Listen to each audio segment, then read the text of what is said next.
Well, my granddaughter could, but it won't bark, you know. What do you do with a horse like that? You know, horses, zebras, and asses can all be crossbred. They have competition in California. Who can get the weirdest animal? They get zorses, zonkies, zeonies, zedonks, zebras, and shebras. Here's a zebra who forgot to put his PJs on. Here's a herd of zebroids running around. You know, in the last 100 years, the Kentucky Derby's gone from an average winning speed of 127 seconds down to 123 seconds. Now, even in the old days, they had some pretty low times turned in, okay? Question: how much money would you guess has been spent on selective breeding trying to get the fastest horse for the Kentucky Derby? Millions and millions of dollars. They do the same thing right around here, don't they? Spend lots of money for a Tennessee Walker. What's the most expensive Tennessee walking horse you've ever heard of? $1 million for one horse? $3 million for one horse. That's how much per pound? Man, I was in Italy, we ate horse over there. It's good, too. Tastes like chicken, you know. Now, I don't know if they've got to the absolute limit of horse speed or not. I don't know. But I suspect they're getting kind of close, okay? If you really want to win the Kentucky Derby, why don't you breed wings on your horse and fly around the track in 12 seconds? The whole point is, sure, you get varieties, but they're limited. There's a bunch of different kinds of cows in the world, and they might have had a common ancestor. A cow. This magazine's where you order chickens. All right, boys and girls, should we order, you know, cinnamon queens, red rocks, white rocks, cherry eggers, or brown leghorns? But look what the magazine says. Jungle fowl are the original bird from which all varieties and strains of domesticated chickens are derived. Did you know all the chickens had a common ancestor? Anybody want to guess what it was? Chicken. You got it. There are 8 kinds of bears in the world, and they might have had a common ancestor. A bear. You know, broccoli, cabbage, cauliflower, and Brussels sprouts all have a common ancestor called a plant.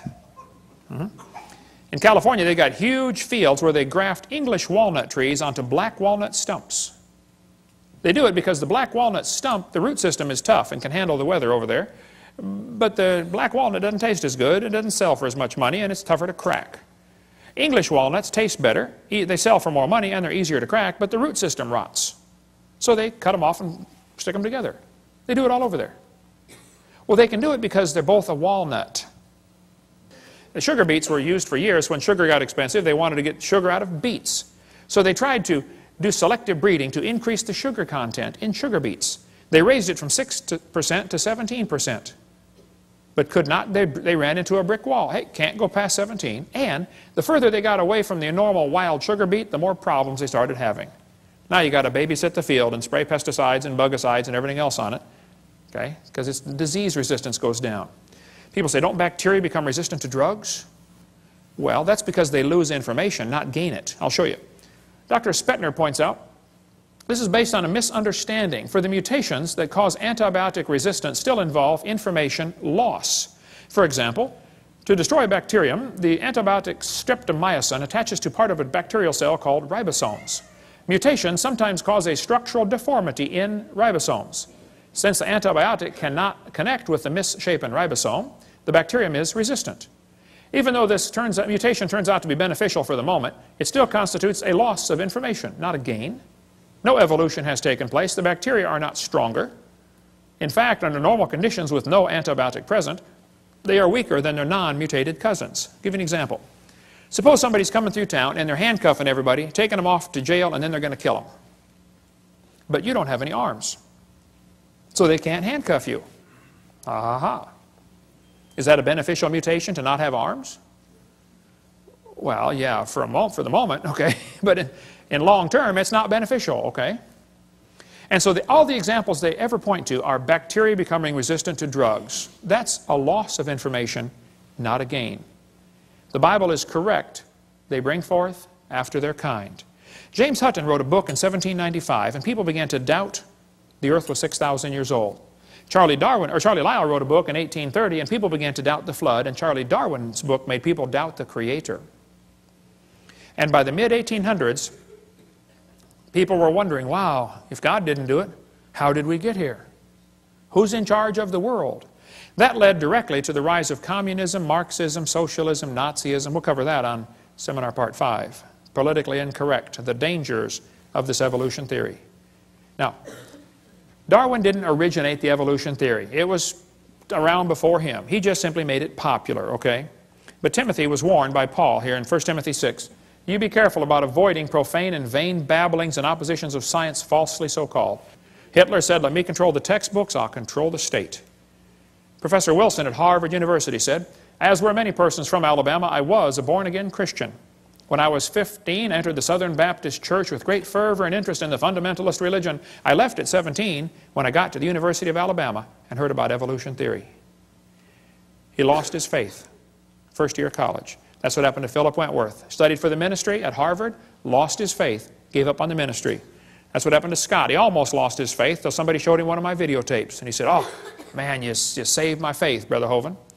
This, Marty wrote me and said, I want to let you know your ministry has been a blessing to me. I'm one of the high school students in the anthropology class that is a victim of the dangers of evolution teaching. I was very discouraged and questioned the existence of God. I listened to your seminars and that completely encouraged me, and it was a blessing to me. Yay, rescued one. It's amazing how many thousands of people down through history have lost their faith because of this evolution teaching. Karl Marx studied, said he wanted to serve God with his life, went off to college, became an evolutionist. Comrade Stalin. There was a special this afternoon on TV. How many saw that about Comrade Stalin on the History Channel? He went to a Christian school, read Darwin's book, became an atheist, killed between 60 and 100 million of his own people. Andrew Carnegie became an evolutionist reading Darwin's book. He said it freed him from the shackles of religion.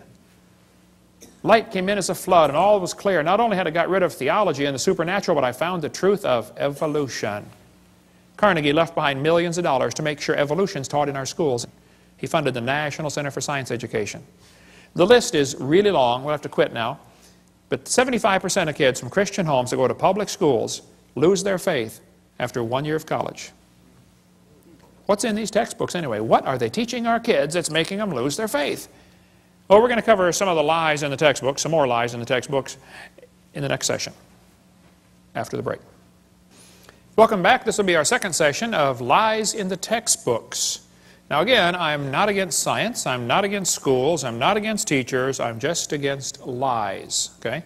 Give you an example. Suppose I had a theory that the moon is made of green cheese. Now that's a dumb theory, I know. But hey, it's okay to have a dumb theory. There are no laws against dumb theories.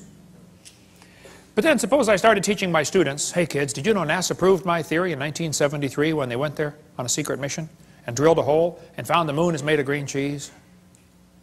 Well, now hold on a minute. It's okay to have a dumb theory. It's not okay to lie about my evidence for my theory, okay? It is worse for me to get paid by tax dollars while I lie about my theory. So I don't mind if they want to have a theory that we came from a rock. That doesn't bother me. It does bother me that they want to lie to the students about their evidence, and it really bothers me that I have to pay their salary while they lie to spread their theory. So here's some of the evidence they use for evolution theory. They say, we have evidence from fossils. I say, guys, you've got to be kidding. No fossil counts as evidence for evolution. None. If you find bones in the dirt, all you know is it died.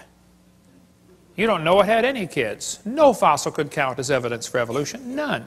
They say we have evidence from structure, from molecular biology, from development. Well, let's talk about a few of these. Evolution is based on two faulty assumptions. Number one, they say mutations make something new. That's never been observed.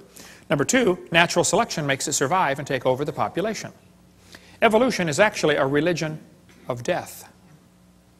In order for evolution to work, one animal evolves a little better than the rest. What must happen to the rest of them to make this thing work? They got to die. Or else the new improved gene is swamped back into the gene code. The question is so simple and profound. Did man bring death into the world like the Bible says? Or did death bring man into the world like evolution says? Somebody is wrong. Textbook says there are mutations, and they are the original source of variation in populations. I agree, mutations happen. No question. But mutations do not produce any evolution. Mutations are scrambling up existing genetic code. They're not making anything new. Here's a 5-legged bull. That's a mutant. There's no new information added. He already had the information on how to make a leg. It just